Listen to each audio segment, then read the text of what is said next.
Guys 2024 ఐపీఎల్లో present జరిగిన matches లో one of the high voltage match అంటే నిన్న జరిగిన పంజాబ్ వర్సెస్ ఎస్ఆర్హెచ్ మ్యాచ్ అని చెప్పాలి. అంతేకాకుండా మన తెలుగు ఫ్యాన్స్ అందరికి ఒక ప్రౌడ్ మూమెంట్ అని చెప్పాలి. ఎందుకంటే మన తెలుగు ప్లేయర్ మన నితీష్ కుమార్ రెడ్డి ఎస్ఆర్హెచ్ గెలవడానికి కీలక పాత్ర పోషించాడు. బ్యాటింగ్ లోను బౌలింగ్ లోను అదర్ కొట్టే పర్ఫార్మెన్స్ చేశాడు.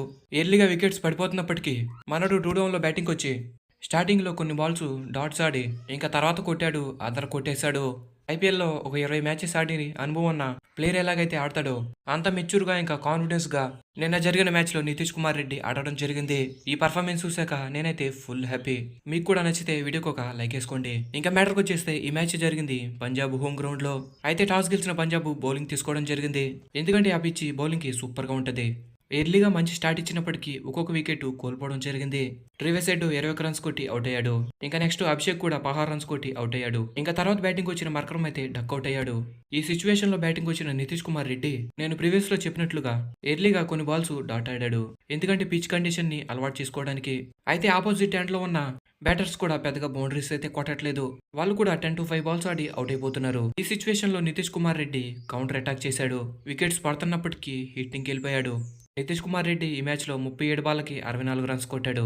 దానిలో 4లు 4 6లు 5. అది కూడా ఇతను కొట్టింది వరల్డ్ క్లాస్ బౌలర్స్ ని. Rabada, Sam Curran, Harpreet borer లాంటి మంచి మంచి బౌలర్స్ ని అన్ని వైపులా షాట్లు కొట్టడం జరిగింది. ప్రతి ఒక్క ఏరియాకి ఇతను బాల్ ని కొట్టగలుగుతున్నాడు. ఇంకా అలాగే ప్రతి బాల్ ని కూడా ఇతను పిక్ చేయగలుగుతున్నాడు. అంటే ప్రతిసారి ఒకే షాట్ ని ఆడట్లేదు. Full shot, cover drive, innovative shots, ఇంకా అలాగే కోర్స్ మీదుగా ఇలా ప్రతి ఏరియాలోనూ కూడా నితీష్ కుమార్ రెడ్డి బాల్ ని కొట్టగలుగుతున్నాడు. ఇంకెతను ఆపోజిట్ హ్యాండ్ లో ఉన్న షాబాజ్ అహ్మద్, అబ్దుల్ సమద్ కొద్ది గొప్ప పర్వాలేదని చెప్పాలి. ఇంకా టోటల్ గా ఎస్ఆర్హెచ్ 20 ఓవర్లకి 182 రన్స్ చేశారు. ఇంకా పంజాబ్ కింగ్స్ బౌలింగ్ విషయంకి వచ్చేస్తే పంజాబ్ కింగ్స్ ఎర్లీగా వికెట్స్ తీయగలిగారు కానీ మిడిల్ ఓవర్స్ లో వికెట్స్ తీయలేకపోయారు. ఇదే వీళ్ళకి మైనస్ అని చెప్పాలి. ఇంకా హర్షదీప్ మాత్రం ఈ మ్యాచ్ లో సూపర్ బౌలింగ్. 4 ఓవర్లు బౌలింగ్ చేసి 29 రన్స్ ఇచ్చి మెయిన్ క్రూషియల్ టైంలో 4 వికెట్లు తీసుకున్నాడు. ఇంకా నెక్స్ట్ బ్యాటింగ్ వచ్చిన పంజాబ్ కింగ్స్ ఎర్లీగానే వీళ్ళు కూడా వికెట్స్ కోల్పోవడం జరిగింది. సేమ్ ఎస్ఆర్హెచ్ ఎలాగైతే వికెట్స్ కోల్పోయారో వీళ్ళు కూడా సేమ్ అలాగే.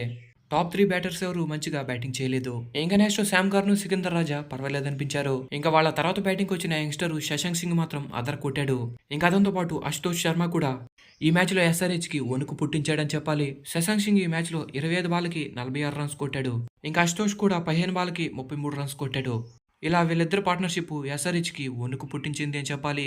ఎందుకంటే ఒక సిచ్యువేషన్ లో పంజాబ్ కింగ్స్ ఈ మ్యాచ్ ని గెలుస్తారా అనిపించింది. కానీ స్కోర్ ఎక్కువ ఉండడంతో ఈ మ్యాచ్ లో ఎస్ఆర్హెచ్ గెలవడం జరిగింది. ఇంకా ఫైనల్ గా మన ఎస్ఆర్హెచ్ 2024 ఐపీఎల్ కి అవే గేమ్స్ లో మ్యాచ్ అయితే గెలవడం జరిగింది. ప్రజెంట్ ఎస్ఆర్హెచ్ 5 మ్యాచెస్ ఆడితే దానిలో 3 మ్యాచెస్ గెలవడం జరిగింది. కేవలం 2 మ్యాచెస్ ఓడిపోయారు. ఈ సంవత్సరం ఎస్ఆర్హెచ్ ప్లేఆఫ్స్ కి వెళ్ళాలి అంటే ఇంకా 9 మ్యాచెస్ లో 5 లేదా 6 మ్యాచెస్ అయితే గెలవాలి. లాస్ట్ ఇయర్ కొన్ని టీంలు 14లో 8 మ్యాచెస్ గెలిచినా కూడా ప్లేఆఫ్స్కి వెళ్ళారు. కానీ 9 మ్యాచెస్ గెలిస్తే మాత్రం ప్లేఆఫ్స్కి వెళ్ళడం పక్కా అని చెప్పాలి. మరి ఈ సంవత్సరం ఎస్ఆర్హెచ్ ప్లేఆఫ్స్కి వెళ్తారా లేదన్నది మీరు కామెంట్ సెక్షన్లో కామెంట్ చేసి తెలపండి. నేనైతే ఎస్ఆర్హెచ్ ప్లేఆఫ్స్కి వెళ్తారనుకుంటున్నా. Thanks for the watch. Have a nice day.